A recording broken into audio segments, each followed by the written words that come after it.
విద్యార్థుల వారి జ్ఞానంతో కాకుండా ర్యాంకులతో మాత్రమే కొలిచే పరిస్థితి వచ్చేసింది.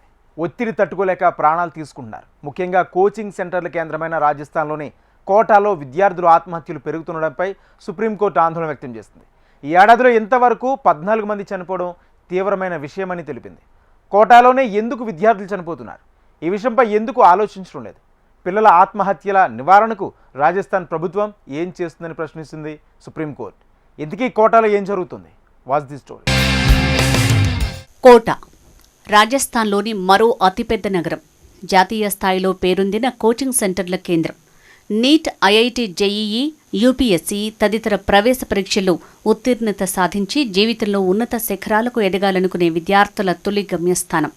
1994లో కోటాలోని కోచింగ్ సెంటర్లకు చెందిన 15 మంది విద్యార్థులకు ఐఐటీలో ప్రవేశం లభించడంతో ఆ నగరం పేరు దేశవ్యాప్తంగా మారుమోగిపోయింది. ఆ తర్వాత ఏడాది ఏకంగా 51 మంది ఐఐటీలో సీట్లు సాధించడంతో అందులో 5 టాప్ 100లో చోటు సాధించారు. 2000 సంవత్సరంలో ఐఐటీలో సీట్లు సాధించిన టాప్ 10లో 3 అంటే 1, 2, 7 ర్యాంకులు కోటా విద్యార్థులే కావడంతో అక్కడి కోచింగ్ సెంటర్లకు దేశం నలుమూలల నుంచి విద్యార్థులు వెల్లువెత్తడం మొదలైంది. ఐఐటీలో సీటు కొట్టాలంటే రాజస్థాన్లోని కోటా అనే పట్టణంలో ఉన్న కోచింగ్ సెంటర్లలో కోచింగ్ ఇప్పిస్తే చాలనుకునేంతగా అప్పటి ప్రాంతానికి పేరొచ్చింది. 30 ఏళ్ల క్రితమే అక్కడి కోచింగ్ సెంటర్లలో విద్యార్థులు కష్టపడి ర్యాంకులు తెచ్చుకుంటూ వచ్చారు. టాప్ ర్యాంకులన్నీ కోచింగ్ ఇండస్ట్రీ నుంచి ఉండటంతో దేశవ్యాప్తంగా అనేక ప్రాంతాల నుంచి పిల్లలను తీసుకొచ్చి అక్కడి కోచింగ్ సెంటర్లలో తల్లిదండ్రులు చేర్పించేవారు. కాలక్రమంలో కోటా కోచింగ్ సెంటర్ల మధ్య పోటీ ఎక్కువైపోయింది. డిమాండ్ పెరగడంతో ఊరంతా కోచింగ్ సెంటర్లు ఏర్పడ్డాయి. దీంతో తమకంటే ఎక్కువ ర్యాంకులు రావాలన్న ఉద్దేశంతో విద్యార్థులపై ఆయా కోచింగ్ సెంటర్ల యజమానులు ఒత్తిడి పెంచడం ప్రారంభించారు. పోటీ ప్రపంచంలో తట్టుకోవడం కష్టమని భావించిన విద్యార్థులు బలవన్మరణాన్ని ఎంచుకుంటున్నారు. ఇలాంటి ఘటనలు రాను రాను ఎక్కువైపోవడంతో అందరి దృష్టి కోటా మీద పడింది. చివరికి దేశంలో అత్యధిక సంఖ్యలో విద్యార్థులు ఆత్మహత్యలు చేసుకుంటున్న నగరంగా కోటాకు పేరొచ్చింది. రాజస్థాన్ రాష్ట్ర గణాంకాల ప్రకారం కోటాలో 2023లో ఆత్మహత్య చేసుకుని చనిపోయిన విద్యార్థుల సంఖ్య 24. 2022లో ఈ సంఖ్య 15 కాగా 2019లో 18, 2018లో 20 మంది, 2017లో 7, 2016లో 17 మంది, 2015లో 18 మంది చనిపోయారు. 2020-21 సంవత్సరాల్లో కరోనా కారణంగా కోటాలోని కోచింగ్ సెంటర్లన్నీ మూతపడటంతో ఆ 2 ఏళ్లు విద్యార్థులు క్షేమంగా ఉన్నారు. కాగా విద్యార్థుల ఆత్మహత్యలపై ఎవరూ పెద్దగా దృష్టి పెట్టడం లేదనే విమర్శలు మొదలయ్యాయి. కోటాలో ఈ ఏడాది ఇప్పటికే 14 మంది బలవన్మరణానికి పాల్పడటం కలకలం రేపింది. నిరుపేద కుటుంబాల నుంచి పిల్లలు చదువుల ఒత్తిడి తట్టుకోలేకపోవడమో, తల్లిదండ్రులు చేసిన అప్పు వేధిస్తూ ఉండటంతో ఆత్మహత్యలు ఎక్కువైపోతున్నాయన్న అంచనాలున్నాయి. ఈ క్రమంలో విద్యార్థుల ఆత్మహత్యలను దేశ అత్యున్నత న్యాయస్థానం తీవ్రంగా పరిగణించింది. కోటాలో విద్యార్థుల వరుస ఆత్మహత్యలపై సర్వోన్నత న్యాయస్థానం తీవ్ర ఆందోళన వ్యక్తం చేసింది. కోటాలోనే ఇవి ఎందుకు చోటు చేసుకుంటున్నాయంటూ రాజస్థాన్ ప్రభుత్వాన్ని ప్రశ్నించింది. ఈ ఏడాది ఇప్పటికే 14 మంది విద్యార్థులు బలవంతంగా ప్రాణాలు తీసుకోవటాన్ని తీవ్రంగా పరిగణించింది సుప్రీంకోర్టు.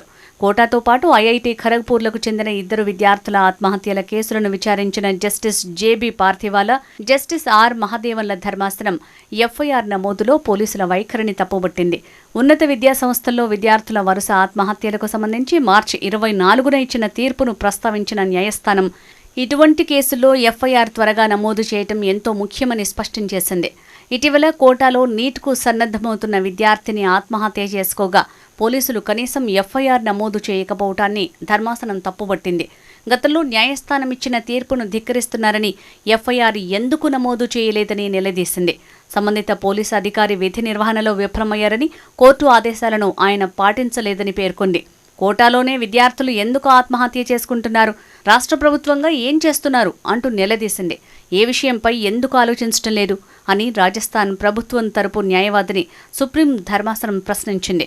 ఇందుకు న్యాయవాది బదులిస్తూ ఆత్మహత్యల కేసులను పరిశీలించేందుకు ప్రత్యేక దర్యాప్తు బృందాన్ని ఏర్పాటు చేశామని చెప్పారు. కోటాలో విద్యార్థుల ఆత్మహత్యలను తేలికగా తీసుకోవద్దంటూ సుప్రీంకోర్టు తేల్చి చెప్పింది.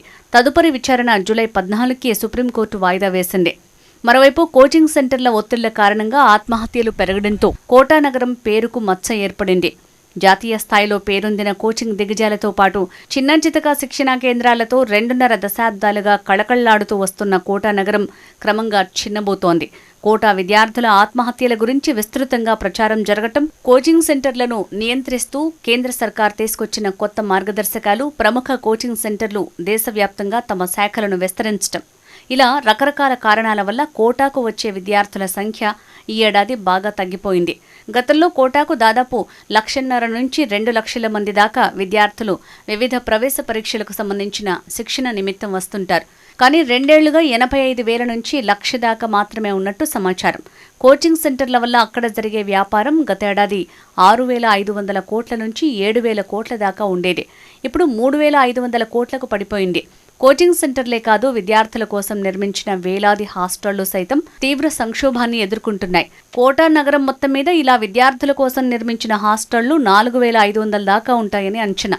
ఒకప్పుడు విద్యార్థులతో నిండిపోయి కళకళలాడిన ఈ హాస్టళ్లన్నీ ఇలా ఇప్పుడు 40 నుంచి 50% ఆక్యుపెన్సీ కూడా లేక వెలవెలబోతున్నాయి.